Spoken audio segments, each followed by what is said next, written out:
Iyi ni radio BBC gahuza miryango ivugira i Londres kuri metero 19 25 31 na 41 no ku mirongo ya FM mu karere k'ibiyaga bigari no kuri internet kuri bbcgahuza.com.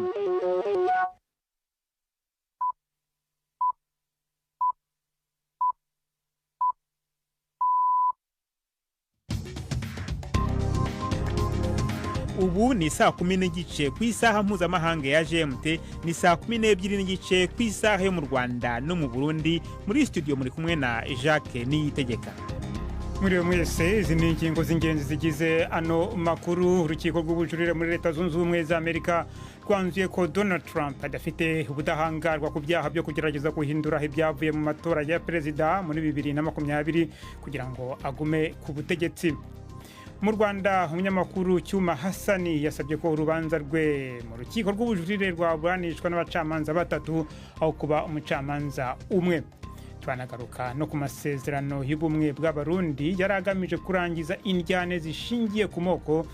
Mu gihe rero hashize imyaka 33 yemejwe, umwe mu bari mu kanama kateguye amasezerano Sylvestre Ntibantunganya wigeze no kuyobora uburundi aravuga ko hari intambwe zatewe. Kuba twashyize ku masezerano y'ubumwe bw'abarundi mbere akemezwa n'abarundi biciye mu kubahamagara muri referendum, nabyo nyene ni intambwe. Tubafitiye n'ikinamico urunana, ikaze mu makuru yo kuri wa kabiri tariki ya 6 z'ukwezi kwa kabiri.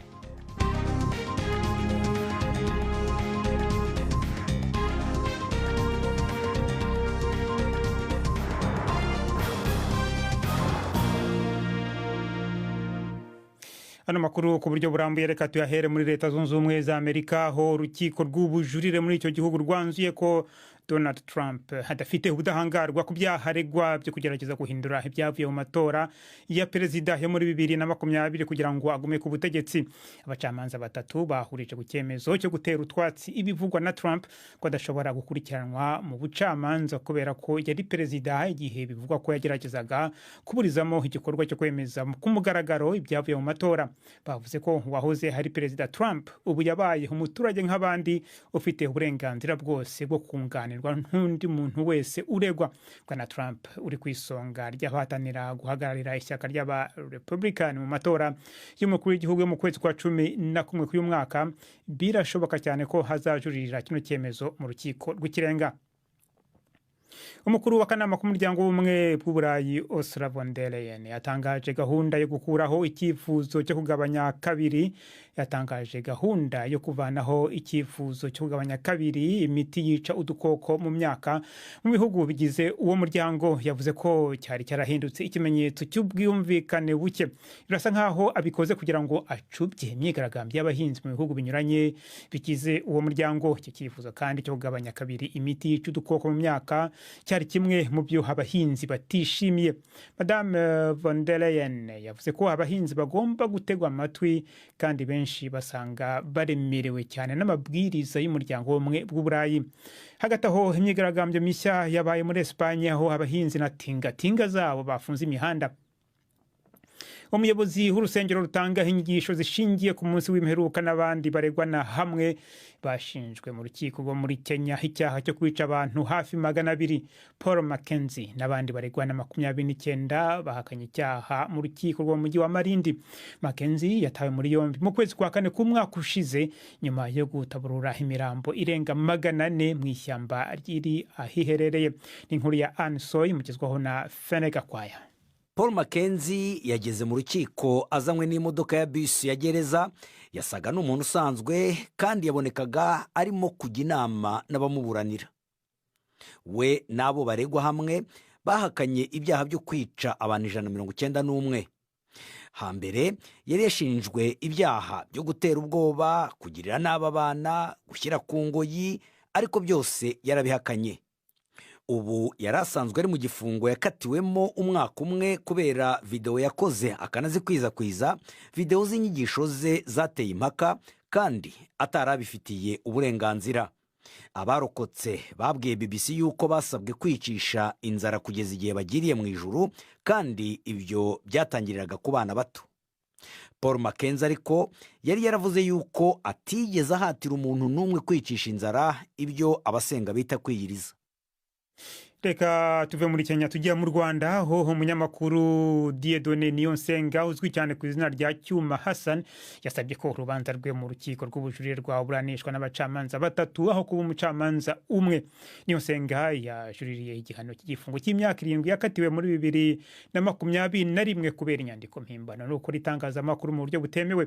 Mu rubanza rwa mbere Niyonsenga yabwiye urukiko ko akorerwa yica rubozo aho afungiye muri gereza ya Mageregere.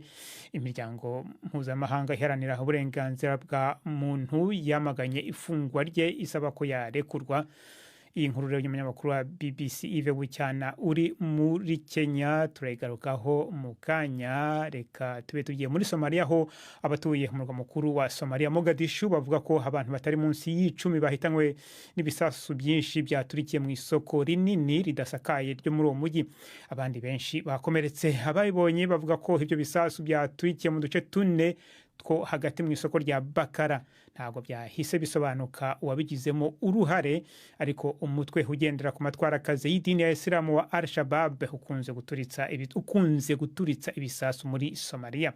Amaduka menshi hagurisha ibikoresho bya elektroniki ngo yibasiwe.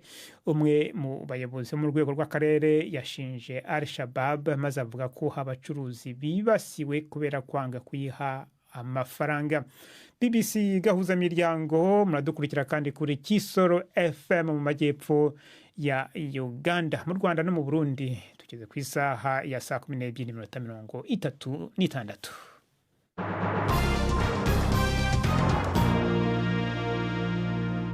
Noneho tujye mu Burundi. Ku munsi w'ejo niho muri icyo gihugu bibutse imyaka 33 ishize hemejwe amasezerano y'ubumwe bw'Abarundi yaragamije kurangiza indyane zishingiye ku moko, intara na politike. Aya masezerano yagezweho hashize imyaka mike hamaze kubaho ubwicanyi bwakorewe Ntega na Marangara mu 1988. Kuva icyo gihe ayo masezerano ni kimwe mu nkingi zigize itegeko nshinga ry'u Burundi. Gusa ntiyabujije ko izo njyane ziguma zigaruka mu gihugu mu myaka yayakurikiye. Umwe mu bari mu kanama kateguye aya masezerano ni Sylvestre Ntibantunganya wigeze kuyobora u Burundi. Twavuganye mu kanya kashize maze ntangira mubaza niba abona aya masezerano y'ubumwe bw'Abarundi yarageze ku byo yaragamije. Hari ikintu gikuru novuga yuko amasezerano y'ubumwe bw'Abarundi yageze ko n'ubwa mbere yuko hoho Abarundi amaze kumvikana bakavuga bati twige ikibazo cy'ubumwe bw'Abarundi nk'uko byari byashinzwe mu mpera z'umwaka w'1948 yari intambwe. Kuko imbere yaho igihugu carababaye cyane gose kiraca mu ngorane, mugabo abantu bakagenda bapfukera. Kubahuka rero gushira ikibazo ahabona hagacibwa n'umugwi uvyiga yabaye intambwe. Icya kabiri, kuba twashitse ku masezerano y'ubumwe bw'Abarundi mbere akemezwa n'Abarundi biciye mu kubahamagara muri referendum, navyo nyene ni intambwe. Gusa ikibazo nyamukuru cabaye nuko ubona yuko Abarundi na cane cane imboneza mu bandi mu nzego z'igihugu, haba mu nzego z'abanyapolitike, haba mu nzego z'igisirikare, ubona yuko imitima itateguwe neza kugira ngo ayo masezerano koko berekane ko bayemera, bayashigikiye, bakayagendera. Kuko iyo bibuko ingorane igihugu caciyemo kandi zabaye akamaramaza mu gihugu mu mwaka w'1993 tufatiye kwigandagurwa rya nyene Perezida Bertrand Ndadaye yari yituriwe n'Abarundi n'ivyakurikiye, yaba twari mu mitima yacu amwe twari twarahindutse koko arya marorerwa ntiyari kuba. Kimwe mu bitangazamakuru cyo mu Burundi kiravuga ko muvuga ko kubera ayo masezerano mu Burundi ngo ubu nta kibazo na kimwe cy'amoko gihari, ngo ikibazo gihari ahubwo gikomeye kiri mu barwanira ubutegetsi. Ugiye kuraba koko ukiga nk'umuhinga muri bitwiga mu mature ibitwita amatribi mu gifaransa cyangwa twita amayetini cyangwa twita mbere n'amarase, kuko ubwoko ubwo niko byagiye byandikwa nta bwoko buri mu Burundi. kuko ugiye kuraba nta na hamwe ushobora gusanga umututsi afise ururimi rwiwe rw'igitutsi, nta na hamwe ushobora gusanga umuhutu afise ururimi rwiwe rw'igihutu, nta na hamwe ushobora gusanga hari agasozi agatumba umuntu agira ngo nta bandi bantu bahaba atari abahutu cyangwa abatutsi, usanga tuvanze uko bishobotse mu gihugu cyose. Hanyuma kandi usanga mbahendereka n'ururimi tuvuga rumwe, usanga n'imigenzo itari mike dufise myinshi turayisangiye yose, n'Imana twemera imbere y'umuzo w'abazungu ni Imana imwe. Ugiye kuraba rero hari ibintu byinshi bihuza abarundi, ariko icagiye rero gutuma ibibazo by'ubumwe bw'abarundi bifatiye ku moko bija habona cane rwose n'ingendo zagiye zigirwa n'abantu ku butegetsi bwabo, haba ku bakoroni haba n'inyuma tubaze kuronka yo kwikukira, ugasanga ico ciswe amoko rero abantu bagiye bagishira imbere gushika naho cahavuye mbere cinjira mu mitima y'abantu kiraba ikintu kigenga ibintu vya politike muri kino gihugu. Mu mbabare gatoya kwa ngo simpumvise neza, muvuga ko nta kibazo na kimwe ubu ngubu kiri hagati y'amoko? Je namavuga igihe cose uzogenda urabe muri kahise ku Burundi, eka n'ubu nta namwe uzosanga hari ahantu ari ku mutumba, ari muri quartier, ari muri commune canke mu ntara, nta namwe uzosanga abarundi bagenda bashamiranye bishingiye ku cy'ubwoko. Icambere aho biva ni ku ntumbero iba yafashwe n'abarongoye abandi, ari mu nzego za leta canke mu nzego z'imigambwe. Abarundi bonyene usanga bagenda bashamiranye. Dusubire kuri ya nkuru y'urubanza mu Rwanda, aho umunyamakuru Dieudonné Niyonsenga uzwi cyane ku izina rya Cyuma Hassan yasabye ko urubanza rwe mu rukiko rw'ubujurire rwaburanishwa n'abacamanza batatu, aho ku mucamanza umwe. Niyonsenga yajuririye igihano cy'igifungo cy'imyaka 7 yakatiwe muri 2021 kubera inyandiko mpimbano gukora itangazamakuru mu buryo butemewe. Ni inkuru y'umunyamakuru wa BBC Yves Bucyana wari mu rukiko mu Rwanda. Ahagaze imbere y'umucamanza, Cyuma Hassan yabanje gusaba ko yaburana yicaye kuko akaguru ke katameze neza. Ati mu gitondo nza kuburana badupakiye imodoka nk'abapakiye ibitoki, intebe iranyica. Umucamanza yamubwiye ko ihama ari uko ababuranyi baburana bahagaze imbere y'umucamanza, kandi ko nta cyemezo cya muganga cyerekana ko afite ikibazo gituma aburana yicaye. Aturihangana uburana uhagaze. Mbere yo kuburana, Maître Gatera Gashabana, umwe muri babiri bunganira Cyuma, yabwiye umucamanza umwe waburanishaga uru rubanza ko baheruka kwandika basaba ko urubanza rwa Cyuma rwaburanishwa n'abacamanza batatu aho kuba umwe. Yavuze ko batanenga itegeko ryemera umucamanza umwe kuburanisha urubanza, gusa ko mu nyungu z'ubutabera n'uburemere bw'urubanza basabye perezida w'urukiko ko rwaburanishwa n'abacamanza batatu. Umushinjacyaha we yavuze ko kuba perezida w'urukiko yaragennye umucamanza umwe kuri uru rubanza ko ari uko yasanze ari byo bikwiye. Umucamanza yanenze uruhande rwa Cyuma ko ubusabe bwabo babushyize muri systeme y'inkiko habura umunsi umwe ngo baze kuburana. Yafashe umwanya wo kujya kubitekerezaho no kuvugana na perezida w'urukiko ngo bamenye icyo babikoraho.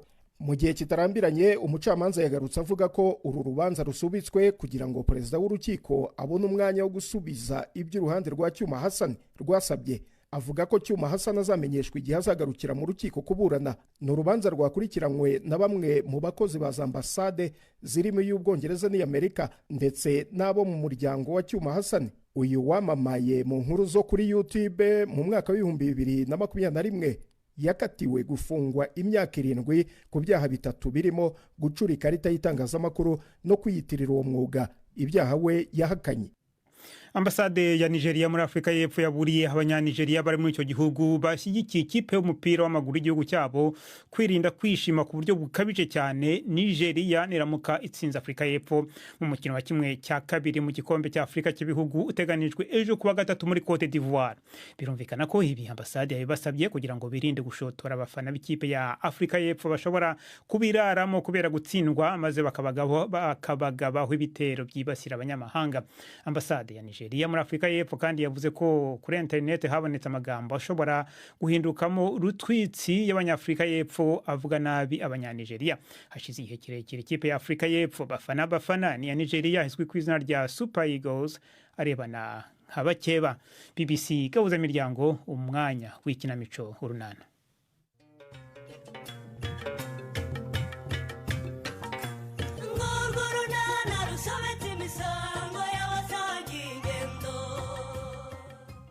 tuti yakomeje guhura n'inzitizi mu kwitabira gahunda nzamurabushobozi bw'umunyeshuri.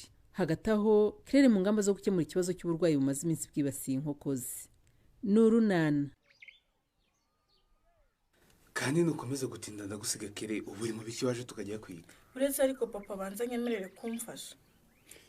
ariko se ko ibyo nkubwira udashaka kubyumva rwose Kireri, uragira ngo mbigenze? Sinshaka kugurisha inkoko zanjye papa.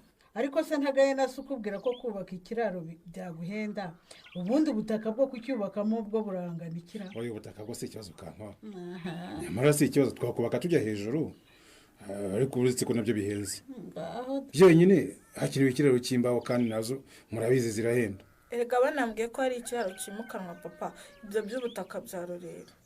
Byose birashoboka, ariko bisaba amafaranga mwana we. Wanyubakira igihwanye n'ubushobozi bwanjye, ariko singurisha inkoko zanjye kuko kuzibona ari nyinshi nibyo byishimo byanjye. Nanjye ariko kuzibona ari nyinshi mbona ari byiza, nubwo nyine iyo umuntu agiye kuzigaburira zicurana. Icyo nacyo ni ikindi kibazo. Ubu ziriya zipfuye kubera ubucucike n'umwanda, ubutaha hazazira n'inzara rwose. Uranteye ibyo byose arabikoreshwa nuko afite se w'umwubatsi. Kire, reka nze nkwereke, ngahirebera ngaha muri telefone yanjye. Kanze fungure urebe ikiraro rwose cyoroheje kirimo inkoko zitarenze 40. Uzi ko kucyubaka buriya cyatwaye amafaranga atari munsi y'ibihumbi 400. Ariko aho nawe urakabije busho. Ako kazu kangana gutyo katwaye ayo mafaranga yose uvuze. Nukuri da, nduzi ndabeshya, singiye bizina. Erega ibikoresho by'ubwatsi burya birahenda. Mwana wa, niba ushaka korora neza rero gabanya umubare w'inkoko rwose, uziteho neza nibwo zizaguha umusaruro mwiza. Nzo ifaranga nabyo nakwibonera papa. Birahenze. Igitekerezo cyo kugurisha ndacyemeye. Numva se. Ubwo nyine no gutegereza umunsi w'isoko. Oya, nta mpamvu. Ariko nta mpamvu n'ukuri umunsi w'isoko. Ahubwo ndatangamo igisake kimwe tukibye twumva akamaro ko korora. Urakoze Kirere we, urakoze we. Yes, igitego! Ndekurutanura hasi yewe. Reka nguterure ng'umunyenge yewe nawe wishime. Turarya inkoko, mama urayikarange neza rwose. Ibyo si byo mbwiriza mwana wa. Kere, nukuri rwose mu byemezo byose wafashe. Icyo cyemezo ni nyabibwa pe. Kuduha inkoko yo kurya. Reka umworozi nawe abakeneye kurya ibikomoka ku matungo yawe. Shawa ahagaze gakubwira. Wowe uragenda nk'akanyamusyo none ngo magarare wakihuse. Urashaka kumbwira iki nduti? Wa mukara baduhaye ejo muri gahunda nzamurabushobozi mu myigire washoboye kuwandika. Ubonye ubaza. Sha niyo nku. Gira niba warawanditse ukaba wawukoze unize niyandukurire tisho ataza kumerera nabi. Kuki se ushaka gukorera umugore wo mu rugo mu nzira wagombaga kuwukorera mu rugo? Nta mwanya umuntu aba afite mwana. Ukugera mu rugo nkajya kwahirira inka nkavayo nsanga papa yigiriye mu kabari simbona umfasha kuwukora. Ukumva rero niyo nkuru ari njye ufite iwacu bamfasha gukora umukoro wo mu rugo. Niyo nku uraniza ntuniza. Nyamara urashakira amata ku kimasa. Ayayayayaya.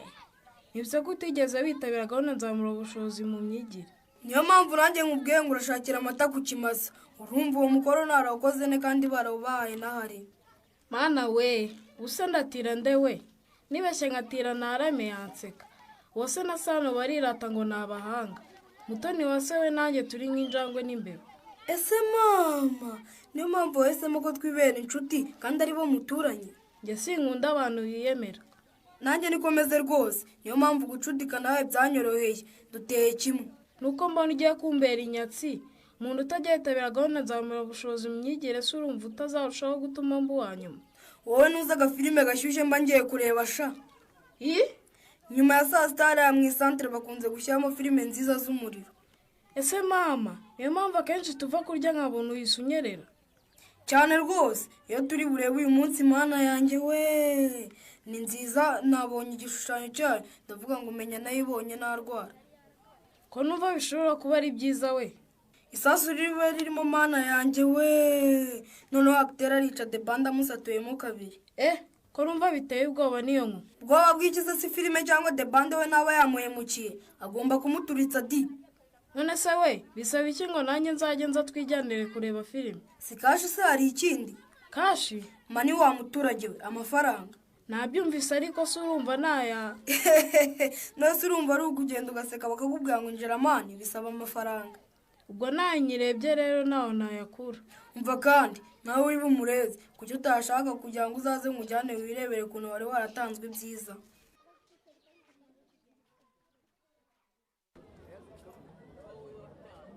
Kirere wakemeye ibyo Philippe akubwira koko ntari bwongeye kugenda nikoreye igitebo kirimo inkoko. none se ubu koko mushaka kumenda papa Ganza? Nuko yifuza cyane Kere. Isake nziza zingana gutyo urumva ayo mafaranga nayemera koko? Izi nkokokazi nazo zateraga. Erega nubwo zitera njye ntabwo ngiye korora urumva ngiye kuzigurisha niyo mpamvu rwose ushatse wafata ayo mafaranga. Basi ongeraho 1,000 ku masake hanyuma ku nkokokazi wongeraho 500. Oya ayo naguhaye niyashoboka Kere kuko ahantu rwose maze igihe macururiza urumva amafaranga abakiriya badashobora kurenza ndayazi. Urumva rero ntabwo nakwemera kurangura mpendwa ngo ncuruze momba. Kere yafata tugende pe. Aha no hari musaza wanjye utanyoroheye. Erega nawe wamurambiye igihe wahereye ngo amafaranga ukayanga ubu niba mwageze ku ishuri kare koko. Ngaho yamenye igendera. Ndayaguha yose se cyangwa uranyura hariya ku iduka ryanjye unteze imbere sha. Wa mugara agomba kungurira irindazi nanjye naje mutwaje inkoko di. Ntabwo ari amandazi mvuga rega. Naze yirebera hano hari impano rwose zitandukanye. Naranguriye abakundana b'inyarurembo. Abakundana? Nazi begereje rwose kugira ngo kuri Saint Valentin mutazavunika mujya kuri. Naringize ngo nibura ugiye kuvuga ngo nguri inyama. Urashaka kugura inyama kandi banaduha isake yo kurya Kere? Yabahaye isake rero. Yayiduhaye da. Nuko shakere. Ni byiza cyane ko umworozi yibuka rwose mu gihe agurishije itungo agenera abagize umuryango we kimwe mu biribwa biyakomokaho. Wakoze pe. Nabo bakabona ku musaruro uvuye muri ubwo bworozi. Naho ibyo gukundana reka ndacyari umwana. Unongereho ko ugikeneye kwiyigira ariko. Nabyo ndacyabikeneye kandi mu gihe mu bworozi bwanjye no gushakira hamwe n'urubyiruko icyaduteza imbere.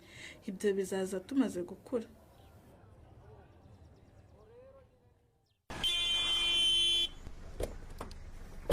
Ese ubu ntutashye kare rero? Amasomo nagombaga kwigisha uyu munsi nayarangije saa 9. Nyine ndavuga ngo reka nitahire ntacyo nkora ku mashuri. Nese ko navuzaga inkoni ngo twari kwica amatwi wari wamenye. Imodoka yawe ndayizi Kiri. Ahubwo nibajije ukuntu uhagaze kumpa lift kandi ari amasaha yo kujya gufata sheri wawe ku kazi biranshobera. Sheri se shako yankatiye? Wibeshyera undi mwana se nyine. Nukuri namuhamagaye arambwira ngo aracyahuze. Ubundi se ko mbona wahinduye icyerekezo uganiye. Nanze gusiga ku nzira nyine niyo mpamvu nerekeje aho utaha. Ariko kubeshya wabyigiye he Kiri? Niganirira garata. Ntubona ko umusatsi n'ubwanwa byanyereyeho? Ugiye mu isantere kwiyogoshesha rero? Ya. Naho ubundi si ukutamenya imodoka yawe. Nuko ntakekaga ko wambona ku muhanda ngo uhagarikwe no kuntwara da. Kubera iki koko Leya? Ubwo nuko umfata rero? Umuntu w'umwirasi uca ku bantu aza akabirengagiza. Urumva natinyuka kwirengagiza umuntu neretswe na Nyesi? Wowe ndabona Saint Valentin wayiteguye. Kubera izi ndabyo z'amahoze se mu modoka? Ni bouquet de fleurs nziza pe. Roze z'umutuku, iz'umweru, iziroze, iza jaune, wow, ziranahumura neza. Ko ni bouquet rero byansabye ingufu nyinshi ntugire ngo. Sha birumvikana Kiri ushobora kuba nayitumije mu mujyi rwose kuko hano Nyarurembo ntayo wahabona pe. Wabimenye niho yavuye. Ese ubu naba nkwicariye mu modoka ugiye kuri saro kwiganirira na Nyesi nkaba mbavangiye. Oya da, ngiye kwiyogoshesha gusa. Kuri saro ntabwo ariyo kuko aracyari ku kazi. Ndateganya guhura nawe tukisangira akavin cyangwa agakawa ariko ahugutse. Wowe se bitereya? Ibiki se Kiri? Ibya Saint Valentin n'umukunzi wawe. Mukuye hese sha? Ko ndi seribateri ukiri ku isoko. Isuku urabeshya nde? Ubuse koko ndakubeshyera iki? Nukuri nta muntu mfite rwose. Ko nta watwika inzu ngo ahishe umwotsi se uzahisha urukundo ugeze ryari? Nzashyira nkuvumbure tu. Kandi nukuri Chris yagize ngo ndamubeshya.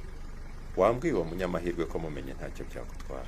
Amahirwe yo guhura n'abantu nkawe rega ntahira bose Chris. Ushatse kuvuga ikireya? Kwa Nyesi nyine yahiriwe no gukundwa n'umusore nkawe usobanutse ushyira mu gaciro. Widindagiza Leya. Ushatse kuvuga iki? Itsinda ririmo Narame, Sano, Mutoni Wase. Mwazana amakaye yanyu nkabakosora. Iki cyongereza niwe wagikoze Nara? niwe ni ukuri tica. ibyo twafatanyije no gusoma tesite gusa, imyitozo buri wese yaraye ayitanye nk'uko wabitubwiye. felicitasiyo nara, felicitasiyo rwose. murakoze tica. nubwo nayikoze nijoro cyane nyogokuru amaze kuryama, sinari nzi ko nabikoze. ariko ntarame ntukisuzugure, ko byose twari twabisubiyemo muri gahunda nzamura bushobozi se, koko wumva utari bubishobore? nuko bana beza, gahunda yo gufashanya muri gahunda nzamura ubushobozi mu myigire mumaze kuyumva neza rwose. turayumva rwose, kandi turabizi ko ari ugufashanya kugira ngo abakurikira mu ishuri bafashe abafite intege nke mu masomo yabo. Ni byiza cyane, natwe abarimu tuzakomeza kubaba hafi tubafashe. Irindi tsinda ndutiye n'abo mufatanya muzana amakaye yanyu hano. umenya yigiye ndutiye si wowe mbwira. njye ntabwo nashoboye gukora umukoro mwaduhaye mwari. ugize ngo iki? ngwino hano ubimbwire neza, abandi muwe mukora imyitozo y'imibare tica wanyu w'imibare yabahaye. niko nduti karame, ngo kuki utakoze umukoro? mu rugo nta muntu n'umwe ubasha kumfasha, uwumbajije wese aranyigurutsa. none se niba batagufashije kuki nibura utakoze ibyo ushoboye? dore nta n'ibyo wigeze wandika ahubwo. tica, ngera mu rugo bakampa imirimo myinshi, nkajya kuvoma naveyo nkajya kwahira bukaba burisha. na Nyiramariza ntabwo umwanya wo gukora umukoro nduti? mama nyine urebye we nta kibazo, ariko akazaba ari kenshi, noneho nabwira papa agahita anuka akanigenda akajya kwinywera. ubu uretse gutaha ngo utume nduti, ntabwo byumvikana rwose, kuko maze kuza iwanyu inshuro nk'ebyiri tuganira ku birebana n'imyigire yawe. ntabwo numva rero impamvu batagira icyo babikoraho. ariko uzi ko watera umuntu isoni agiye? wumvise amagambo uvuga Patrick yumva? none se araho mbeshye kiri? my man is so handsome. noneho reka mbisubiremo rero, akogoshe neza bituma urushaho kuba mwiza cyane pe. you're so handsome. ubwo wari gushima Patrick rero kuko ari wanyogoshe neza. yabyumvise, ariko buriya ko yagukoreye neza. ko wikozeho si weekend ufitiye gahunda? ufite abashyitsi? abahe bashyitsi nakwakira iwanjye utabizi agiye? ndabizi se ko winyuzeho. hari inshuti yanjye twiganye nzatwara mu bukwe. yego rata. uwo musore twiganye ni inshuti yanjye cyane, none arantanze sha. kuwa gatandatu nzamutwara agiye gusaba no gukwa. birakubabaje se ko agutanze kiri? umva sha, yego nta masiganwa abamo, ariko urabyumva ntikabura. none se agiye? karame kiri. wanyemerera tukazajyana muri ubwo bukwe? njyewe? wowe anyeze. ubwo muri ubwo bukwe ntihazaba hajemo abandi bantu mwiganye koko kiri? sinzi nimba bazaba baje cyangwa bataje, gusa icyo ngusabye nuko uzamperekeza agiye. ubwo sinzaba nguherekeje mu bukwe bw'inshuti yawe nkandi koko kiri? nese muri iyi weekend hari indi gahunda ufite inaha Nyarurembo kuko utambeshya agiye? ntayo pe. none se wazamperekeje tukaba twicaye twiganirira aho kwirwa mu bukwe nijwe n'irungu koko? kandi Chris wagize ngo nabyanga sha. urumva nakwanga kujya mu bukwe bwo gusaba no gukwa kandi nzi neza ko ari bwo bukwe bw'umukobwa? tuzajyana rwose nikoperere kugira ngo nzabone uko ntegura ubwanjye. ubwawe buri ryari agiye? Chris atewe n'ikibazo anyese iki kibazo, ntuzacwe n'ikiganiro runana cy'ubutaha. ikinamico runana mwitegurirwa n'umuryango Urunana Development Communication, mukayikurikira kuri radio BBC kuwa 2 no kuwa 4 saa 12:45 z'umugoroba. ikinamico runana kandi mwayikurikira kuri YouTube.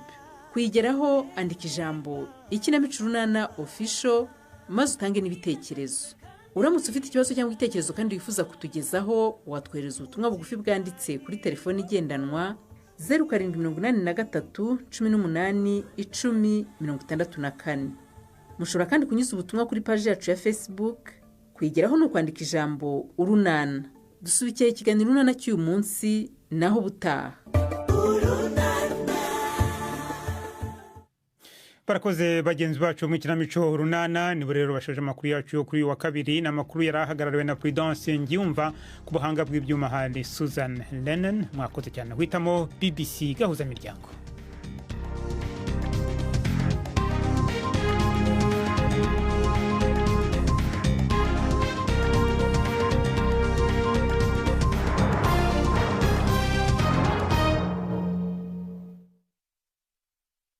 Thank you.